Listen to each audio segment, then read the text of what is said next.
Hi மக்களே, அம்மாஸ் இன்ஃபோலேருந்து சுலோச்சனாமா பேசுகிறேன். இப்போது ஏன் கோயிலுக்கு செல்ல வேண்டும் என்பது பற்றி கூறப்போகிறேன். ஏன் கோயிலுக்கு செல்ல வேண்டும் என்பது பலருடைய கேள்வியாக இருக்கலாம். அதற்கான பதிலைத்தான் இப்போது நான் சொல்லப் போகிறேன்.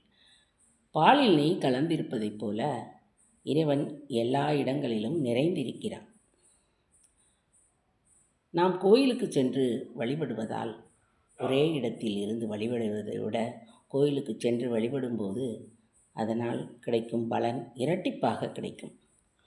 ஒரு துணியை வெயிலில் காயப்போடும்போது அது உலர்ந்து விடுகிறது.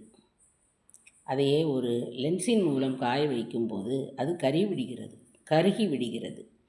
சூரிய கதிர் ஒன்றுதான், ஆனால் அது ஒன்றாக குவியும் போது அதனுடைய சக்தி அதிகமாகிறது.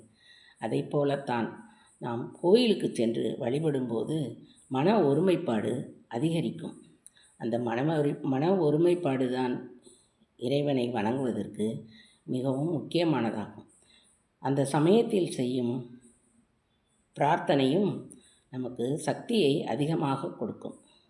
அதோடு கூட கோயிலுக்கு மன சுத்தமுடைய அடியவர்கள் பலர் முற்காலத்தில் வந்து சென்றுள்ளார்கள். நல்லவர்கள் பாதம் பட்ட இடத்தில் நாம் நின்றாலே நம்முடைய பாவங்கள் கருகி போகும். கோயில்களில் உள்ள படிக்கட்டுக்கள் கூட அடியவர்களின் திருவுருவங்கள் தான் என கூறப்படுவதுண்டு.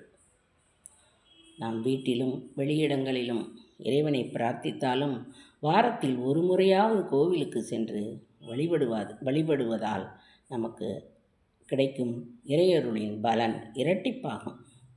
அதனால் நாம் எப்போதும் கோயிலுக்கு சென்று இறைவனை வழிபடுவதை வழக்கமாக்கி கொண்டு இறையருளையும் இரட்டிப்பாக பெறுவோம்.